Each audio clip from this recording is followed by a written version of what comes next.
What if I took both of the best decks right now in Yu-Gi-Oh! Master Duel and put them together? Hello guys, and welcome back to another cold episode. On today's episode, I took Spright, one of my favorite decks of all time, and Tear, one of the best decks of all time, probably the best deck ever printed, and I stuck them together. Now I know what you're saying, why would I do this? Well, there are synergies here.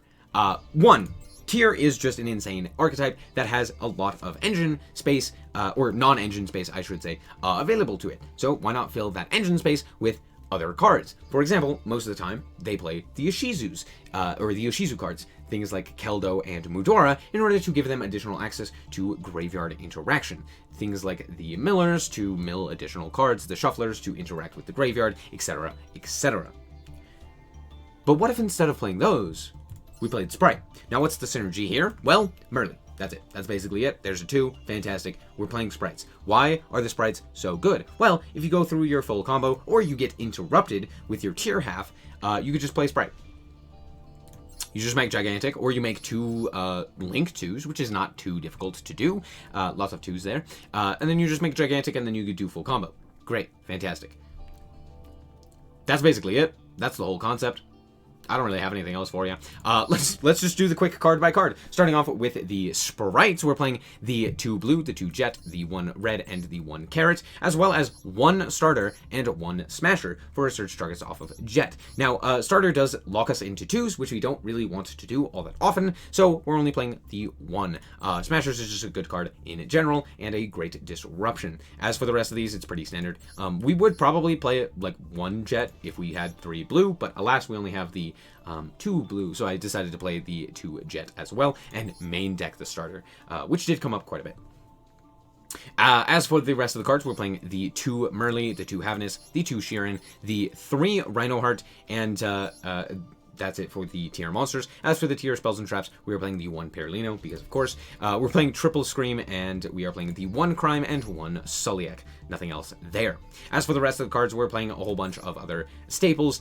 Triple Maxi, triple Ash Blossom, 4 Bestials, Magnamut, Druisworm, and 2 Baldrake, and then of course, the triple Super Poly, double Called By, and triple Infip. So we still have tons of non-engine pieces because of how consistent both ends of the strategy are, and they both synergize fairly well together. They're not like perfect synergies, but being able to go like, you know, halfway through your combo and then go into a Gigantic Spright after, you know, summoning out like Sprint and Merly, and then you're able to go bring out Gigantic. Gigantic then can go for the whole Spright line, and now you're ending on a Spright board and a tier board, and it's great.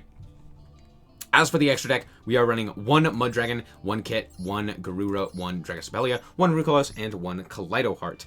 That's it for the fusions. We have the Super Poly targets as well as just the regular tier cards, and that's it. As for the Xyz, we're playing 1 Mannequin Cat and 1 Spright Gigantic, or Gigantic Spright for our rank 2s. The reason we're playing Mannequin Cat is pretty simple. Mannequin Cat happens to be very, very good in this deck. Being able to summon a Dark allows us access to Merly, so we can summon a Merly. We could also summon something like a Baldrake if we wanted to, given the fact that it doesn't limit us in any other regard. So if they special summon something like a, like for example, a dark monster of any kind, we then get to go for Mannequin Cat, and then Mannequin Cat can summon out whatever we need.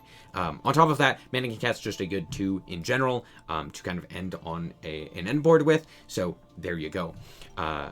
Yeah, this could be a few things. I just feel like Mannequin Cat is the best. It has, you know, synergy, being able to get out either of your carrot or red if your opponent goes for like elf or something like that. You can also bring back, you can go into a dark, you can go into a water, just pretty good synergies. Then of course the Gigantic, we're only running the 1. We don't want to lock ourselves into 2s like ever.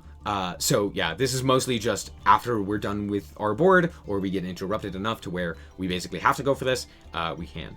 Then we have ourselves the Abyss Dweller as well. Pretty good just in the mirror match. You can go like Abyss Dweller into Zeus, which is also very nice. Then 1 Time Thief Reader. This card comes up a lot, just giving you access to the ability to like send a card to the graveyard for card effect to then trigger their effect to special summon. As for the rest of the extra deck, we're playing 4 Links, 1 Dark, 2 Elf, and 1 Sprint. The second Elf, I think, came up a few times, but not all that often. And yeah, Dark is absolutely insane, being able to steal an opponent's monster and then use it for yourself, or use it for like an XZ of something, like for example going into Gigantic Spright, or like, you know, Dark, grab a thing, and then if you have enough, you can then go for like Elf there, and then go into your Gigantic to your full combo there. And then Sprint is just absolutely insane. Being able to send Merly is very powerful. So yeah, that's basically the only reason why we're playing Sprint, but hey, it's definitely worth it. So yeah, that's it for the extra deck, and let's hop into the duel and show you how this deck performed.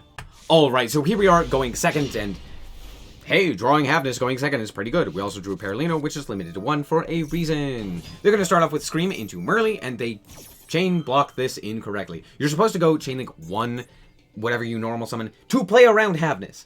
And yeah, so now we gotta go Havness. So we're gonna activate the effect of the Havness here, and we're going to mill 3. We hit 2 names, but of course, guess what? They hit a Shuffler.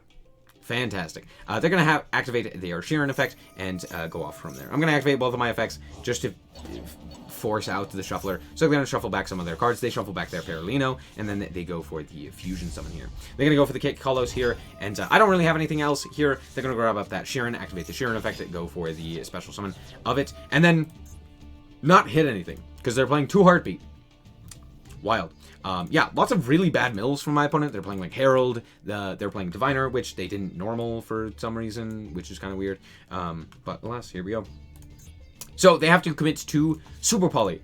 They're going to Super Poly their own cards. Out comes Rukalos.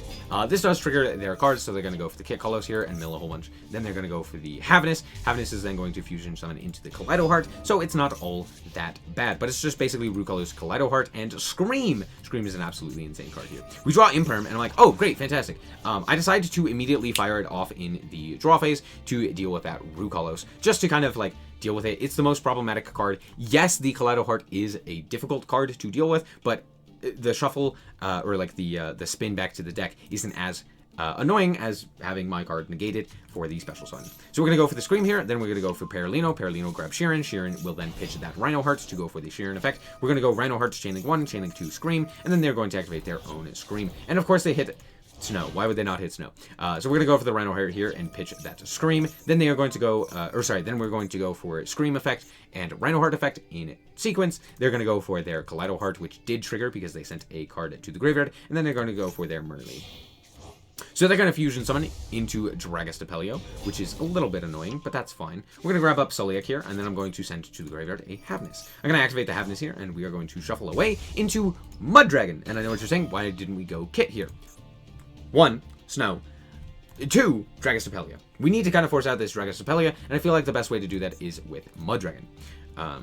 And also, like, it adds protection here so that they can't target both of our monsters. They can only target one. So that's pretty nice. So no matter what they do, they're going to have to only be able to target one. So I activate my Muddragon of the Swamp to call Dark to kind of try and bait out that Dragostapelio. Because if they actually activate the Dragostapelio here, we are actually able to then go for a Dark play. And we can go for Dark and grab up one of their monsters, whether it's the Sheeran or the Baldrake, and then go off from there. And they do exactly that. They take the bait, they go for the Dragostapelio to make sure that I don't have access to 2 4s, and then they decided to go for the Snow, flipping down the Rhino Heart. At this point, I go for Dark. Dark, grab up their monster. Doesn't matter. We're just going to go for Sprint. Sprint can now send the Merly, and they don't have any other points of interaction. So now I can go for the Merly effect here and go into Kit without having to worry about a negate. Kit effect to grab up that Merly, and then we can go for the Kit Kalos effect here, special summoning that Merly. We're going to go for the mill 8 and mill a whole bunch of cards. I don't hit anything here that I can actually activate, but that's fine, because now we just go Gigantic Spright. Gigantic Spright, summon out that blue. Blue, grab Jet. Jet, special summon, realize, oops, I don't have anything for that Jet. Oops. All of my targets were milled. I did mill the Smasher pretty early on, as well as the starter. But now we get to go for the Elf here. We're going to go grab back that Merly so that we have actually something for this SnowiKs. Then just go to battle, walk over the opponent's Kaleido Heart so that they do not have a tier name for Scream, and pass the turn. Since we have the SnowiKs for the Dragostapelio, I'm feeling pretty good. My opponent's going to go to main phase 1, and off the top, they find a tier name. That's fine. We're going to go Scream, Scream, and I'm also going to activate the Elf here to grab that back Carrot. I don't know why I decided to go for the Carrot here. I hadn't already milled the red, so this was a bit silly on my part, but alas, here we are. They're going to go and activate their Havness here and go into Muddragon of the Swamp. And I'm like, oh, that's a bit problematic because if it becomes a Dark, I can't target this Dragostapelia, which I do kind of need to target to prevent them from actually being able to interact with me there. So I do go for the SnowiK here, sending the Merly and negating the Dragostapelia. However, going for my dragon there was very smart of them. We're going to go for the Kaleido Heart, and I'm actually going to shuffle away the snow. One, it deals with it so that it's no longer in the graveyard and no longer on the field, and it's not a level 4 that they can use. However, they can still just go for the Sheeran and the Mud Dragon into something like a Redoer to get a fusion summon there. But I'm like, that's fine. They don't really have a way to deal with most of my board. They can deal with some of my board, but probably not all of it. They could have also gone for like Abyss Dweller. They could have gone Abyss Dweller into Zeus, which would have been really bad for me. But luckily they decided to go for Redoer. So they're going to activate the Redoer here and go for the Sheeran here. They're going to shuffle back 2 of their monsters and then go into Kit. Kit effect is going to activate. They're going to add to their hand the Rhino Heart, which is kind of odd. And then they activate the Kit effect, bringing back the Kaleido Heart, which hasn't activated yet. And then shuffling away my Kaleido Heart and milling a whole bunch of cards. They didn't hit anything of importance, and they're just going to walk over my field and continue. However, they left us with Gigantic Spright, which is very good for me. So yeah, that's totally fine. This means we can just once again walk over that Kaleido Heart and not really have to deal with it.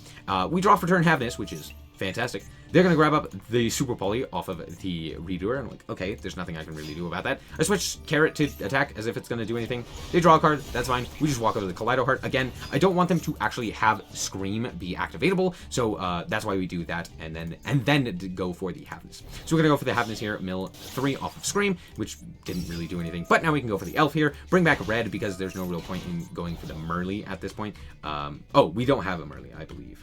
Yeah, it was shuffled back. So that's why we go for the red. And then I just go for a Gigantic here, summon back the Merly, and then don't mill because we don't need to. But now we still have the tier name for Scream and for SnowiK. So there's that. And then we also have the Negate, which is fantastic.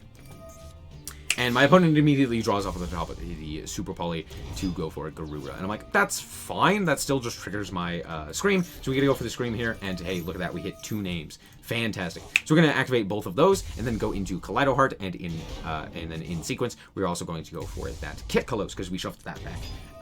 We already had that shuffled back. So we're going to go and hit that Scream because, again, I don't want them to mill. We know that they have the Rhino Heart, so I just need to worry about that. We're going to go for the Havness here as well, which we happen to mill off of the Kit, which then allows us to go for the Dragostapelia. They're going to activate their Time Thief Redoer, to the which I will negate. And then this is actually a big misplay for me. I shouldn't actually negate the Redoer. There's no real point.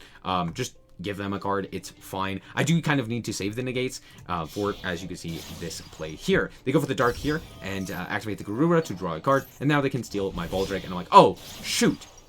That kind of sucks. And then they go into Unicorn, and I'm like, oh no, okay, away goes my SnowiK. Now they get to go normal summon Rhino Heart and kind of go off from there. So I'm like, oh, that kind of sucks. They don't really have many fusion targets, all things considered, because I guess they still have Rukalos, I believe. It's not banished, right? Yeah, they still have access to Rukalos, so they can shuffle back their kit to go for the Rukalos, which then becomes a problem. So there's that. But they wouldn't really have a great way of like dealing with my board, but you know, at the very least they have the Rukalos and they have plays. So I'm like, okay, well, away goes my SnowiK, and then they target Kit, and I go, huh? And so I just negate the Rhino Heart, and they just concede. I don't know what that was, but okay. Alright, so here we are once again going second, and Super Polymaxi Imperm. Sometimes you're just better? My opponent immediately passed. Okay, very interesting. They're going to fire off that Dimension Shifter. I'm going to say no to that. And then they are going to fire off Maxi because, of course, they have it. And I'm like, okay, I have 2 options here. I have option 1, set to pass. Or I have option 2, which I didn't do. Normal summon red, special summon Jet, Jet search starter, and then pass on that. But because I have Super Poly and Maxi, I'm like, I don't need to do that. I think I'll be fine. So I fire off Maxi in the draw phase, to the which they will Ash, and I'm like, okay, cool, that's great. Yeah, we'll play Yu-Gi-Oh, that's fine. And then they will go and normal summon the Zuora, and I go, no, not allowed. And the reason for this is because it also turns off the Martha, so if they have the Martha in the hand, it's just a dead card, so there's that. So this basically, it just screams Exorcister. Obviously, no one else is playing Zuora and Dimensional Shifter. So yeah, this is obviously Exorcister. I'm like, cool. Now we're going to play Spright. And then I draw for turn, another Maxi, and I go, what? Anyway, normal summon red, special summon jet, grab starter, because we're just playing Spright at this point. We're gonna go for the blue here, we're gonna grab up that blue, grab up the carrot effect, or carrot special summon, and then go into gigantic. We're gonna go and activate the effect of the gigantic to summon out the Merly to scare my opponent. The reason we went for gigantic here is to walk over the opponent, and then Merly is just here so that we have the ability to special summon the Merly to mill during the opponent's next turn, and it's just a little bit more extra damage. So we're going to deal a bit of damage, and then link off the Merly and the gigantic into Elf. Elf will then bring back the Merly. I don't know why I decided to do this now, but out comes the Mannequin Cat, and we're going to actually activate the effect of the Mannequin Cat, and I decided not to send the Merly to the graveyard. I don't know why I decided to do this, but I do. I guess I wanted Carrot in the grave. Anyway, it doesn't really matter. What does matter is special summoning the Maxi to my opponent's side of the field. This could have been anything. It doesn't really matter. But I just want a monster on their side of the field for two reasons. One, to give me time to actually play around an evenly matched. So they would have to switch the Maxi into attack position, which then we could interact with by special summoning out that carrot from the grave to then deal with something like an evenly. And two, it stops Martha. If your opponent has access to Martha as an Exosister player, they are able to then, on an empty board or with only Xyz, activate Martha, get two monsters onto their side of the field, which then becomes very sticky and problematic. However, with a card on their side of the field, they can't do either of those, which is fantastic. It also turns off Imperm, it also turns off Lightning Storm and stuff like that, so it's just good to have just a random useless card on their side of the field. So we're going to also target it and special summon back the Maxi as well, since it's a 2. So there you go. My opponent sees the Maxi on their side of the field and concedes the game. It wasn't the cleanest, but hey, it was pretty good. I swear this deck is still good at going first. I just happened to go second in all of these games, all of which were very interesting. So my opponent's going to start off with set 2 pass, and I'm like, okay, that's very interesting. I had a really good going second hand, but alas, it doesn't matter now, because my opponent just imperms my Rhino Heart, and I go, okay, well, not really anything I can do. I'll attack for 15, set 3, and pass. Now, I know what you're saying. Why not set the other imperm? Well, I need something to discard with Super Poly, and I want to keep this Ash. So there you go. Anyway, they're going to set another card, and I go, what is happening? What's going on? Anyway, we draw for turn Spright Smashers. So I just immediately go to the battle phase and attack for another 15 and set another Infib. Again, not really much I can do, but hey, we have 4 set cards and technically 5 points of interaction. I'm feeling pretty good. They're going to set another card. I'm like, interesting. And then I draw for turn Maxi, and I go, okay, now I'm very confused. Anyway, pass. Kelbeck, by the way. I kind of figured it was tier, given the mat and everything like that. I'm going to Ash this Keldo so that it's not on the field, and they can't actually utilize the effect of the Keldo. And then they are going to activate the Kelbeck, to the which I will just call by. And I'm like, okay, don't be an Imperm, don't be an Imperm, not an Imperm, let's go! That's a card's not an Imperm. They go and normal summon out another Earth Fairy monster. Hey, do you know what that means? That's right, Garura! Out comes Garura. They then do the wildest of plays. Tribute summon, or sorry, special summon Gamma-Seal, Kaiju, the Garura. Garura now triggers, and then they get to go Super Poly. Wild Super Poly effect. Special summon Kit. Insane. I draw Jet for turn as well. I'm gonna activate the Imperm again. Still playing around their own Imperm. They could still have Imperm, which I do want to play around. And they're just going to attack because Kit Kolos can't really do anything now that it is negated. And I'm like, okay, cool. Fantastic. During the standby phase, I'm going to fire off this Infip to turn off that back row so that it's not activatable. I get to now normal summon Maxi, special summon Jet, and do the full combo. I grab up that starter, and then I'm actually just going to go for a Sprint here. Activate Sprint effect, send them Merly effect, go for the Kit Kolos effect. You know the drill. Crazy, right? This is where the Sprite cards are so good. We're going to send the Havness to the graveyard with a Sharon effect to go for the Havness, yada yada. Dragastopelia. They have a Shuffler in grave. They just have chosen not to use it for some reason. So the fact that I even got Kit Kolos out is wild to me. But alas, here we are. So yeah, there you go. They see Dragastopelia come out and hit the field, and then they just decide to concede there, which was interesting to say the least.